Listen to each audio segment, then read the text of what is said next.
Ukrainian President Volodymyr Zelenskyy emphasized that further diversification of Europe's energy supplies, cooperation with the European Commission, and potentially increasing imports of American gas will help overcome challenges caused by what he described as the short-sightedness of certain European leaders. We offered our assistance to the people of Slovakia during their adaptation to the absence of Russian gas transit, but Fico arrogantly refused. Many in Europe warned him that doing nothing and waiting was not an option. Now he's resorting to PR, lies and loud accusations to shift the blame away from himself onto someone else. But the real problem is that he bet on Moscow, not on his own country, not on a united Europe, and certainly not on common sense. From the beginning, it was a losing bet. Volodymyr Zelenskyy, president of Ukraine, on social network X. Public disagreements between Kyiv and Bratislava surfaced after Ukraine halted Russian gas transit on January 1, 2025. In response, Slovak President Petr Pellegrini cancelled his planned official visit to Kyiv. If I have to go there just to take a photo, while I'm told that not a single drop of oil or gas will go to Slovakia, I really shouldn't go. I hope no one will be offended. Petr Pellegrini, president of Slovakia, quoted by the Actuality publication. Slovak Prime Minister rejected Ukraine's offer to help mitigate the effects of the halted Russian gas supply. On December 22nd, he visited Moscow, where, according to Fico, President Vladimir Putin assured him that Russia would continue supplying gas to Slovakia through the Turk Stream pipeline. However, on January 9, 2025, Fico again publicly disagreed with Ukraine's decision to stop Russian gas transit.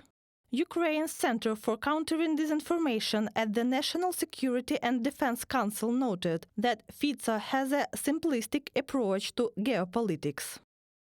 Fico was once a member of the Communist Party of Czechoslovakia, served 3 terms as prime minister, and during all this time did nothing to reduce Slovakia's dependence on Russian energy resources. Instead, he exploited Slovakia's cheap dependence on Russia. His shallow vision and complete lack of understanding of geopolitics have jeopardized the safety of Slovak and European citizens. Andriy Kovalenko, head of the Center for Countering Disinformation at the National Security and Defense Council, on Telegram. Fico has repeatedly criticized Zelenskyy and threatened to cut electricity and humanitarian aid to Ukraine, while also hinting at vetoing EU decisions related to Ukraine. However, Ukrainian Prime Minister Denis Shmyhal highlighted that Slovakia would face technical challenges in halting electricity supplies due to European market rules.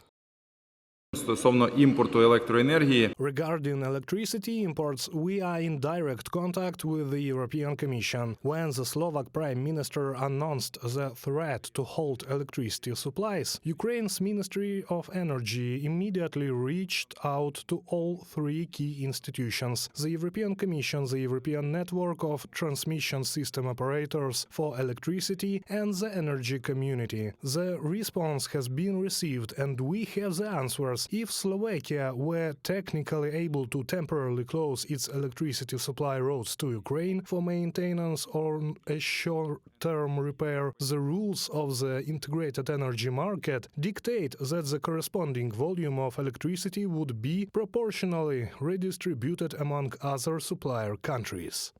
The head of the Ukrainian government emphasized that Poland and other neighbors are ready to cooperate with Ukraine if needed. Meanwhile, on January 10th, protests erupted in several Slovak cities under the slogan "Bratislava is Europe," where participants criticized Fico's pro-Russian policies.